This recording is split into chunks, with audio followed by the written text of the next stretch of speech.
There was a quiet, insidious way a life could change, not with a bang, but with a slow, almost imperceptible shift.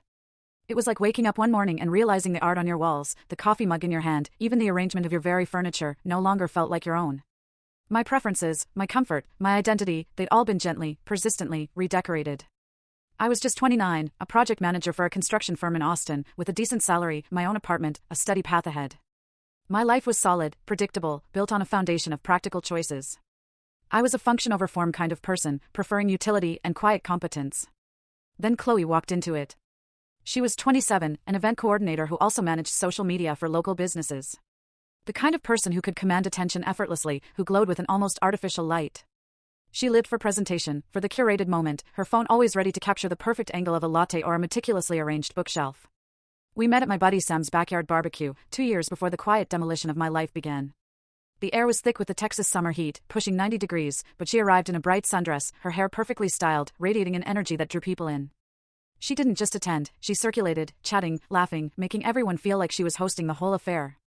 I found myself watching her, captivated by this magnetic force, this vibrant contrast to my own steady calm. We ended up on Sam's back porch, talking until the moon was high and the last embers of the fire pit had faded. Our first real date was almost 6 hours long. Neither of us wanted it to end, and in those early days, everything felt possible, exhilarating. Within 3 months, she was practically living at my place, 4 or 5 nights a week. My small, practical apartment suddenly buzzed with a different kind of life, a brighter, more spontaneous energy. I thought things were going great. I was swept up, thrilled to have someone so vivacious in my world. Then, the small shifts began. I returned home one Saturday after running errands to find my living room furniture completely rearranged. The sofa, the armchair, the coffee table, all moved. When I asked, a dazzling smile flashed, and she explained that the old layout was blocking the natural flow. I didn't push back.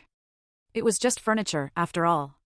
A few weeks later, my bathroom counter, once home to a few essential items, had been colonized by an army of small, colorful bottles. 30 different skincare products, hair serums, lotions. My own things were relegated to one small corner of a single drawer. My perfectly functional IKEA lamp, which cast a good, strong reading light, vanished, replaced by a vintage brass contraption she'd found. It was undeniably stylish, but it barely illuminated the page. Each time I gently brought up these changes, she'd turn that blinding smile on me and say, "I'm just making it feel like home, honey."